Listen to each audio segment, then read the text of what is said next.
So all right guys, welcome to डेसीपैक्स। जैसा कि आप जानते हैं और पूरे दुनिया वालों को पता है कि डेसीपैक्स के अंदर रियल प्रोजेक्ट का यूएक्स ऑडिट या यूएक्स डिज़ाइन चल रहा है और कैसे करते हैं बाय स्क्रैच हम लोग सीख रहे हैं। तो उसी सीरीज़ का सेकंड वीडियो लेकर आ गया हूँ। अगर फर्स्ट वीडियो नहीं देखा है तो जाओ प्लेलिस्ट के अंदर में जाओ, फर्स्ट वीडियो देखो, तभी ये सेकंड वीडियो समझ में आएगा। और सेकंड वीडियो में आगे बढ़ने से पहले मैं फर्स्ट वीडियो का थोड़ा सा प्रीकैप दे देता हूँ। ठीक है, तो फर्स्ट वीडियो के अंदर हमने बात करी थी प्रोजेक्ट के ओवरव्यू के बारे में। ठीक है, तो प्रोजेक्ट ओवरव्यू कंप्लीट हमने कैसे किया था कि हमने प्रोजेक्ट का थोड़ा शॉर्ट डिस्क्रिप्शन दिया हुआ था कि हम ये प्रोजेक्ट क्यों कर रहे हैं, किस लिए कर रहे हैं, कहाँ से हमको आइडिया आया और किस चीज़ों को फेस करते हमको आइडिया आया। ठीक है, सो अब सेकेंड वीडियो में मैं आगे बढ़ूंगा मेरे कंप्यूटर स्क्रीन के अंदर, जहाँ पे मैं आपको चीज़ें करके दिखा रहा हूँ। ठीक है, तो चलते हैं मेरे स्क्रीन के अंदर। तो हम आ चुके हैं अपनी स्क्रीन के अंदर। यहाँ पे मेरा फिग्मा का आर्टबोर्ड खुला हुआ है, वही है जो कल मेरे पास जो मैंने ओवरव्यू समझाया था, वही चीज़। तो मैंने अभी ना टॉपिक जो है, सॉरी, जो हेडलाइन है वो मैंने कॉपी करके ले आया है। तो आज का जो टॉपिक है वो है केस स्टडी। तो केस स्टडी कैसे बनाते हैं, क्या करते हैं, ऑल दो अलग अलग डिज़ाइनर्स की केस स्टडी अलग अलग हो सकती है। तो मैं हो सकता है कि अकॉर्डिंग प्रोजेक्ट हम लोग केस स्टडी भी चेंज कर सकते हैं। तो मेरा जो केस स्टडी है पहले मैं तो रीनेम कर लेता हूँ, और आज का है इसलिए मैं इसको टॉप पे ले जाता हूँ। सो ये रीनेम कर लेते हैं और लिख लेते हैं केस स्टडी। हाँ, तो इसका सेकंड जो टॉपिक था, फर्स्ट टॉपिक है वो है रिक्वायरमेंट। तो हम लोग रिक्वायरमेंट उसमें क्या नोट करते हैं, हम पहले ये देखते हैं कि सिनेरियो क्या है। अब रिक्वायरमेंट और सिनेरियो दोनों एक ही चीज़ है कि कहाँ पे, कैसे और क्यों ये चीज़ इम्प्लीमेंट किया जाना चाहिए, वो चीज़ हम लोग रिक्वायरमेंट और सिनेरियो के अंदर लिखते हैं। तो मैं यहाँ पे वो रिक्वायरमेंट एंड सिनेरियो मेंशन कर देता हूँ। हो सकता है मैं थोड़ा सा स्पेलिंग जो है गलत हो जाए, तो स्पेल देख करके चले। सो मैं यहाँ पे लिख दिया हूँ। अब मैंने आपको समझाया क्यों, क्या और कैसे। मैंने कुछ चीज़ें पहले से बनाई हैं क्योंकि एट द मोमेंट पे टाइप करना थोड़ा सा ट्रिकी भी है और ज़्यादा टाइम कंज्यूमिंग लगता है क्योंकि सोच करके लिखना होता है। ठीक है, तो मैंने ये चीज़ पहले से लिखा हुआ है। तो हम लोग इस एप्लीकेशन के अंदर मैं अभी जो बात कर रहा हूँ इसमें पहले तो मैं इन सब का कलर चेंज कर देता हूँ ताकि आप लोग को दिखे।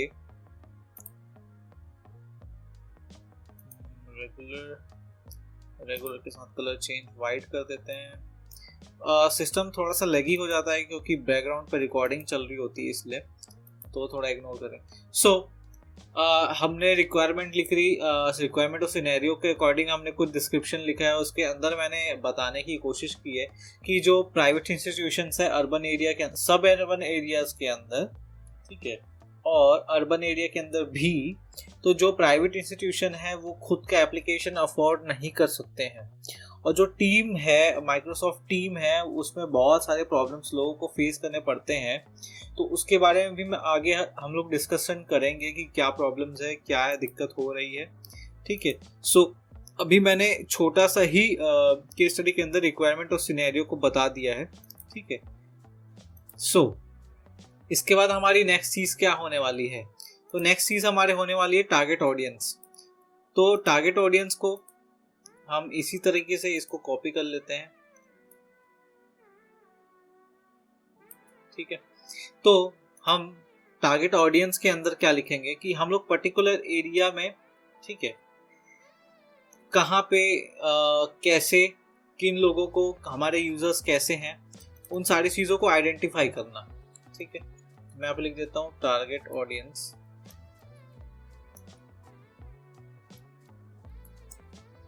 टारगेट ऑडियंस, तो टारगेट ऑडियंस के अंदर मैंने क्या बनाया है वो मैं लिख देता हूँ। हम उन इंस्टीट्यूशंस को या फिर टीचर्स को या फिर स्टूडेंट्स को हम लोग टारगेट कर रहे हैं जो कि सब अर्बन एरिया में है या मेट्रोपॉलिटन में है या अर्बन एरिया के अंदर है। उसमें क्या है कि इन लोग को मेजरली प्रॉब्लम फेस करना पड़ रहा है इनके खुद के एप्लीकेशन और टीम के साथ में, माइक्रोसॉफ्ट टीम के साथ में। मैं टीम जब भी बोलूँ तो माइक्रोसॉफ्ट टीम ही होगा वो, ठीक है। तो बहुत सारे लोगों को फेस करना पड़ रहा है क्योंकि इनके बजट होता नहीं है कि ये खुद के एप्लीकेशन ओन कर सके, क्योंकि कॉस्ट बहुत ज़्यादा होती है एक एप्लीकेशन की। तो और टीम में हमको बहुत सारी चीज़ें फेस करनी पड़ती है जो इनिशियल लेवल पे लोग हैं वो अभी कर नहीं पा रहे हैं, और कहाँ कहाँ पे कैसे वो आगे हम लोग बताएंगे। यहाँ पे टारगेट ऑडियंस हमको मिल चुकी है। अब हम लोग मेन क्या होता है कि यहाँ के बाद से पेन पॉइंट्स आ जाते हैं, ठीक है। तो पेन पॉइंट्स को नोट करना इसलिए ज़रूरी है क्योंकि यही आपकी जो बेस एप्लीकेशन को फुलफिल करेगा, मतलब एप्लीकेशन जो बनेगा उसके फीचर को फुलफिल करेगा, ठीक है। कैसे? हम लोग के यूजर्स को जो प्रॉब्लम फेस करनी पड़ती है एग्जिस्टिंग सॉल्यूशन के साथ में, ठीक है, एग्जिस्टिंग जो एप्लीकेशन बने हुए हैं उसके साथ जो प्रॉब्लम फेस करनी पड़ती है, वही एक मेन रीज़न है कि उनका किसी एक एप्लीकेशन को छोड़ करके दूसरे एप्लीकेशन के साथ शिफ्ट करना है, या फिर उनकी जो रिक्वायरमेंट बन रही होती है, ठीक है। इसलिए इसको थोड़ा सा जूम आउट करते हैं और ऊपर की तरफ लेकर के चलते हैं क्योंकि जगह भर चुका है। उसे काम तो बन जाना चाहिए।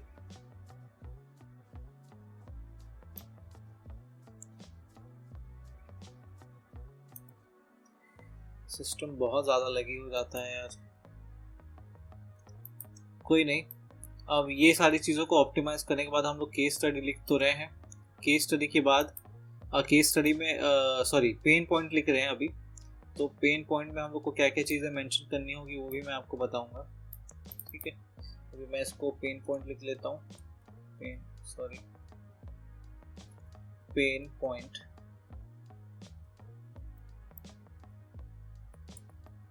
मैंने पेन पॉइंट्स का मतलब समझाया है नहीं? अगर आपको अभी भी समझ में नहीं आया होगा तो मैं आपको बहुत इजी कर देता हूँ। अगर कोई एप्लीकेशन है जैसे कि माइक्रोसॉफ्ट टीम है, उसमें पर्टिकुलर किसी भी जगह पे लोगों को प्रॉब्लम जाती है, दिस इज पेन पॉइंट। उसको हम लोग पेन पॉइंट कहते हैं। उनको क्या चीज़ें करने में, किस तरीके से ऑपरेट करने में प्रॉब्लम्स आ रही है, क्या चीज़ें फेस करनी पड़ रही है जो कि उनको डिफ़िकल्ट लगती है, दिस ऑल पेन पॉइंट्स, ठीक है। हम लोग यहाँ पे तो आ गए हैं। देन अब मैं पेन पॉइंट्स में क्या क्या चीज़ें हैं वो बता देता हूँ।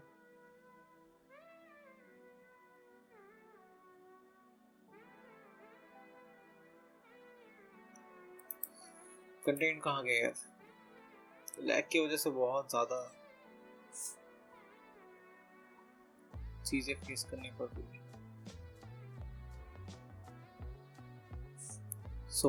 यहाँ पे हैं चीज़ें, ठीक है। तो पेन पॉइंट के अंदर हमको क्या करना है कि मैं हर एक टॉपिक को लिखते जाऊंगा कि मेरे को कहाँ कहाँ पे चीज़ें मेरे को फेस करनी पड़ती हैं, लाइक, ठीक है। तो मैं यहाँ पे मेरे कुछ रीजंस हैं, मैंने कुछ पेन पॉइंट्स निकाले हैं, ठीक है। अपने तरीके से जो टीम है उसको मैंने इंस्टॉल किया है और नोट किया है कि कहाँ कहाँ पे चीज़ें दिक्कत जा रही है। तो पहला मेरा पेन पॉइंट है डिफ़िकल्ट इंटरफेस। अब डिफ़िकल्ट इंटरफेस इसलिए बहुत ज़्यादा मैं इसको सबसे ऊपर प्रेफरेंस देता हूँ क्योंकि सच में मैंने फील किया है कि जो इंटरफेस है इनका वो बहुत बहुत ज़्यादा डिफ़िकल्ट है। बहुत सारे लोगों को समझ में नहीं आती है शुरुआत में, और आपका एप्लीकेशन ऐसा नहीं होना चाहिए कि लोगों को ऑपरेट करने में बहुत ज़्यादा मुश्किलात का सामना करना पड़े। तो हाँ, यूएक्स डिज़ाइनर होते ही इसलिए ताकि हम लोग इस पेन पॉइंट को ठीक कर सकें, ठीक है। तो मैंने यहाँ पे बताया है, ठीक है, कि आप जो हमारे यूज़र्स हैं उनको किस तरीके से एप्लीकेशन के अंदर चीज़ें बहुत ज़्यादा से डिफ़िकल्ट लगने लग जाती है, ऑपरेट नहीं कर पाते हैं, ठीक है। और सेकंड चीज़ पे आते हैं हिडन फीचर्स। तो मैं यहाँ से इसको स्क्रॉल डाउन करता हूँ, ठीक है। ऑल्दो फिग्मा इतना भी बगी नहीं चलता है जितना लैगी आपको यहाँ पे दिख रहा है, क्योंकि ये रिकॉर्डिंग चल रही है तो मेरा हार्डवेयर अभी फुल्ली एक्सेलरेटेड है, इसलिए आपको ऐसे ही ये बहुत ज़्यादा स्लो चलता हुआ दिखता है। ऐसे तो ये फुल्ली सही चलता है, लाइट वेट है। तो हमारा जो सेकेंड पेन पॉइंट था वो था हिडन फीचर्स। यहाँ पे यार फीचर्स अवेलेबल है, ऐसी बात नहीं है, क्योंकि माइक्रोसॉफ्ट की है तो इसके बहुत सारे यूज़र एक्सपीरियंस डिज़ाइनर्स ने मिल करके बनाया है, तो बहुत सारी चीज़ों का ध्यान रखा है। इतनी आसानी से आप इसमें खामी नहीं निकाल सकते। पर मैंने कुछ चीज़ें फील करी हैं एज अ यूएक्स डिज़ाइनर। हर एक डिज़ाइनर का पर्सपेक्टिव अलग अलग हो सकता है, तो मेरे को कुछ फीचर्स जो हैं सही है, पर वो हिडन है बहुत ज़्यादा, ठीक है।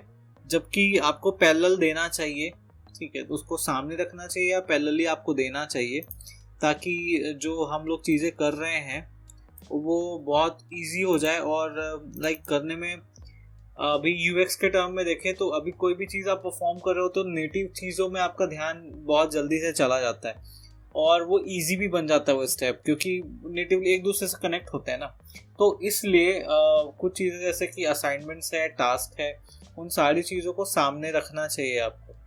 और टास्क और असाइनमेंट्स के जो नोटिफिकेशन है बहुत टॉप में और बहुत शुरू से ही वो ब्लिंक ब्लिंक करते हुए दिखने चाहिए, ताकि पता चल सके कि हाँ आपको इमीडिएटली टास्क दिया गया है, असाइनमेंट दिया गया है, बिफोर कि आप एप्लीकेशन को क्विट करो, ठीक है। तो मैं ये चीज़ यहाँ पर पे लिख चुका हूँ, ठीक है। वही चीज़ जो मैं आपको समझा रहा हूँ वही चीज़ें यहाँ पे लिखी हुई है। इसके बाद मेरे को और क्या पेन पॉइंट समझ में आया है, वो है कन्फ्यूजन बहुत ज़्यादा। तो मैं उस चीज़ को यहाँ पे लिखता हूँ, उसके बाद मैं आपको समझाऊंगा कि कन्फ्यूजन क्या है।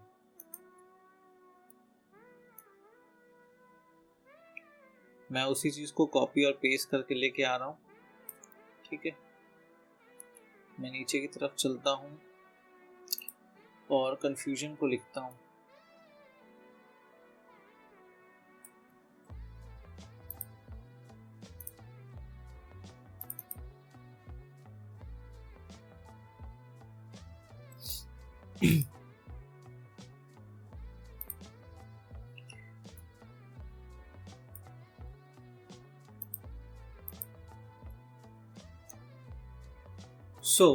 मेरा कन्फ्यूजन में मैंने क्या नोट किया हुआ है कि एप्लीकेशन के अंदर आप कोई भी टास्क को जब भी आप परफॉर्म कर रहे होगे ना, तो एज अ यूज़र आपको बहुत सारी चीज़ें कंफ्यूजिंग लगेगी कि कुछ एक्स्ट्रा चीज़ें पूछ लेता है, कुछ एक्स्ट्रा चीज़ें बोल रहा होता है, या फिर कुछ ऐसी चीज़ें मेंशन होती है जो आपको इनिशियली समझ में नहीं आएगी जब तक आपको कोई गाइड नहीं करता है।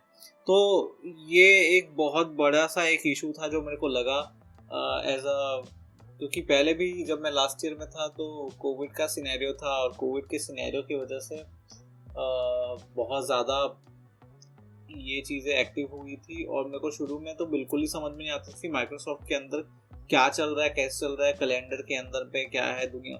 बहुत कुछ फीचर अवेलेबल है यार, पर मेरे को लगता है बहुत ज़्यादा मैशी है, बहुत ज़्यादा से आपको कंफ्यूज कर रहे होते हैं। स्ट्रेट फॉरवर्ड होना चाहिए था। मेरे को लगता है कि उस चीज़ों को हम लोग और स्ट्रेट फॉरवर्ड कर सकते हैं विद पर्टिकुलर सॉल्यूशन उसके ऊपर। तो ये रहा कंफ्यूजिंग वाला पार्ट, मैंने इसी को ही यहाँ पे मेंशन किया हुआ है, ठीक है, अपने डिस्क्रिप्शन के अंदर में। तो ये चीज़ें तो मैं आपको दे दूंगा, आप बहुत इजीली इसको एक्सेस कर सकते हैं और देख सकते हैं कि मैंने क्या क्या इसमें लिखा है। फोर्थ मेरा पॉइंट है वो है मेरा लैंग्वेज बैरियर। अब लैंग्वेज बैरियर मेरा इसलिए है क्योंकि देखो इंडिया के अंदर अलग अलग मीडियम्स में पढ़ाई होती है, ठीक है। ये चीज़ प्रैक्टिकली बोल रहा हूँ क्योंकि मैं खुद एक हिंदी मीडियम से पढ़ा हुआ स्टूडेंट हूँ। तो कन्फ्यूजन बहुत ज़्यादा होता है क्योंकि हम लोग को टेक्निकली बहुत सारी चीज़ें समझ में नहीं आ रही होती एज हम लोग हिंदी मीडियम से आए होते हैं तो शुरुआत में। नहीं तो ये सब चीज़ें तो अभी अभी आई हैं ऑनलाइन, पहले तो ऑफलाइन ही होती थी। जो ऑनलाइन चीज़ें आई हैं क्या है, बहुत ज़्यादा टेक्निकल वाले लैंग्वेजेस में लिखा होता है, या फिर कई बार ये चीज़ें बिल्कुल समझ में ही नहीं आ रही होती क्योंकि बहुत सारे लोग टेक्निकल बैकग्राउंड से होते नहीं हैं अगर वो आगे की पढ़ाई कर रहे हैं।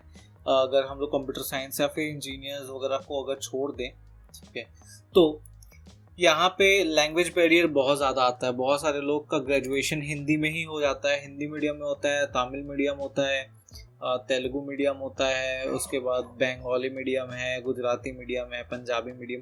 तो अलग अलग स्टेट में इतने सारे स्टेट्स हैं, सब में वेरी कर रहे हैं। तो क्या है कि प्रॉब्लम बहुत ज़्यादा हो जाता है, ठीक है। कई बारी हम लोग 2 मॉड्यूल भी अगर बना देते हैं कि हिंदी और इंग्लिश, तो भी बंगाली मीडियम्स को और तमिल मीडियम बहुत ज़्यादा कन्फ्यूजन हो जाता है, तो उनको इंग्लिश में ही ऑपरेट करना होता है।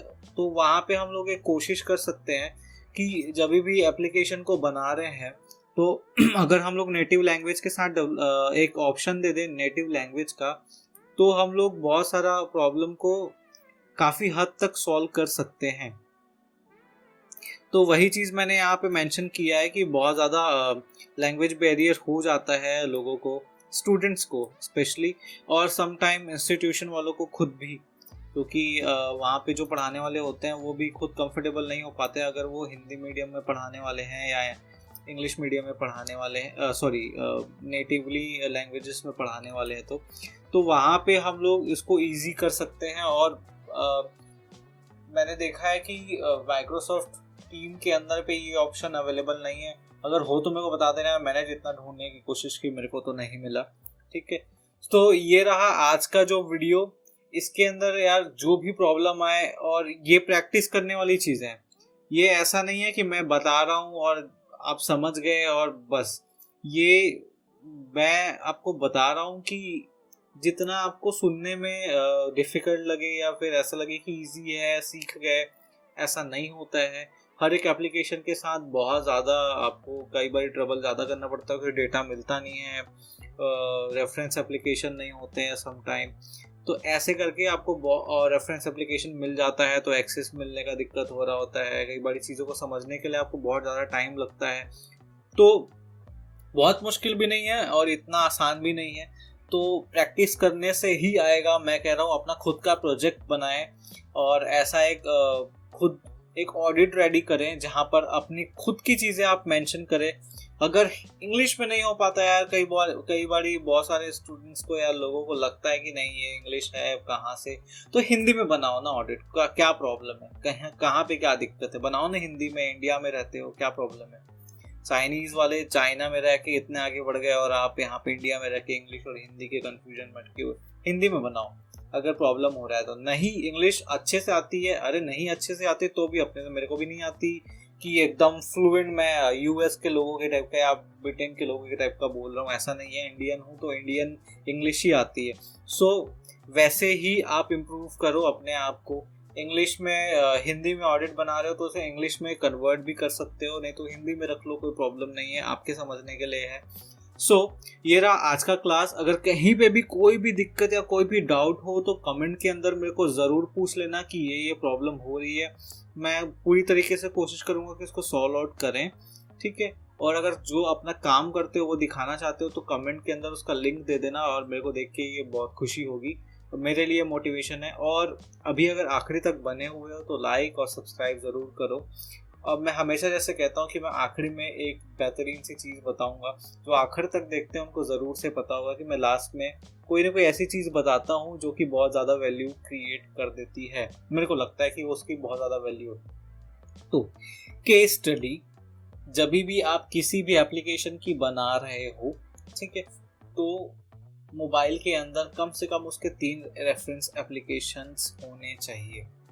ठीक है, कम से कम 3 एप्लीकेशंस होने चाहिए अगर एग्जिस्ट करता है तो। अगर ऐसे पहले सॉल्यूशंस नहीं आए हैं तो ठीक है, उसमें कोई प्रॉब्लम नहीं है, पर अगर हैं तो एप्लीकेशन इंस्टॉल करो। ठीक है, देखो, समझो, और केस स्टडी लिखने से पहले, ठीक है, सबसे पहले जा करके दूसरे एप्लीकेशन जो उसके रेफरेंस एप्लीकेशंस हैं उसके यूज़र बेस के बारे में, उसके यूज़र बिहेवियर के बारे में और उसके टारगेट ऑडियंस के बारे में ज़रूर से सर्च कर लेना। तुम्हारे गूगल पे मिल जाएगा। ठीक है, तो वहाँ से आपको काफ़ी कुछ रेफरेंस का डेटा मिल जाएगा और तुम्हारे लिए केस स्टडी बहुत इजी बन जाएगी। ठीक है, तो क्योंकि तुम भी सिमिलर एप्लीकेशन बना रहे हो विथ लॉट ऑफ इम्प्रूवमेंट्स। ठीक है, तो टारगेट ऑडियंस तो आपके वही रहेंगे, कंज्यूमर बिहेवियर नहीं, यूज़र बिहेवियर भी आपका वही रहेगा ऑलमोस्ट सा। ठीक है, तो आपको बहुत ज़्यादा इजी बन जाएगा ये केस स्टडी का रिपोर्ट बनाने के लिए। ठीक है, पेन पॉइंट्स तो आपको अपने मेहनत से बनाने ही पड़ेंगे। तो आज के वीडियो में इतना ही, और आगे की जितनी भी चीज़ें होंगी मैं आपको नेक्स्ट वीडियोस में मिलूंगा। तब तक के लिए स्टे ट्यून्ड।